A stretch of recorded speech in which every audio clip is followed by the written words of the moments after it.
Old man pretends to be a poor beggar to find love for his son who refused to marry. Night falls over the city. Traffic roars like a restless beast. Neon lights flicker across high-rise buildings. Inside Adekunle and Sons Corporation, a stern-looking man in his mid-40s signs documents with cold precision. This is Tunde Adekunle, wealthy, powerful, respected, and stubbornly single. A father's worry. In an upscale Ikoyi mansion, Chief Adekunle, Tunde's 72-year-old father, sits alone on the balcony. He watches couples walking hand in hand on the street outside. Chief Adekunle whispers, "Before I leave this world, let me see my son know true love." But Tunde believes every woman wants only his money, his status, or his company. Chief decides to test the world in his own dramatic way. The disguise. Inside his bedroom, the old man stands before a mirror.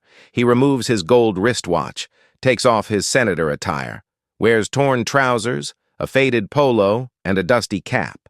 Within minutes, the billionaire chief transforms into a fragile old beggar. He steps out into Lagos streets, unrecognizable, meeting Amara. On a hot afternoon in Balogun Market, crowds push past him.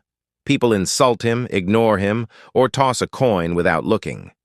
Until a young woman kneels beside him. She has tired eyes but a warm smile. This is Amara, a hard-working nurse returning from her shift. She offers him water, food, and conversation.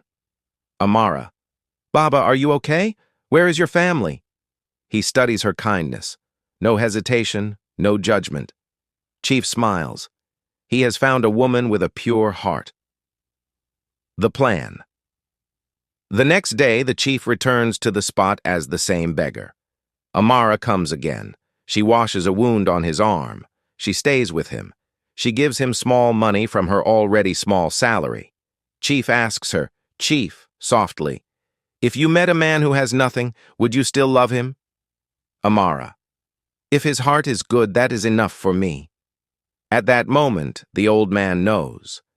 This is the woman for his son. Bringing worlds together. One morning, Chief pretends to collapse in front of Amara. Panicked, she calls for help. A black Prado Jeep arrives. Tunde steps out in a sharp suit, surprised to find his father. Tunde: "Daddy?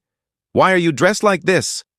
Amara gasps, realizing the beggar she cared for is actually a billionaire. The revelation. Inside the mansion, the chief explains everything. Chief: "I pretended to be poor because I wanted to see who would show kindness to a man with nothing. And this woman, she has a beautiful heart." Tunde turns to Amara. For the first time in years, something softens in him.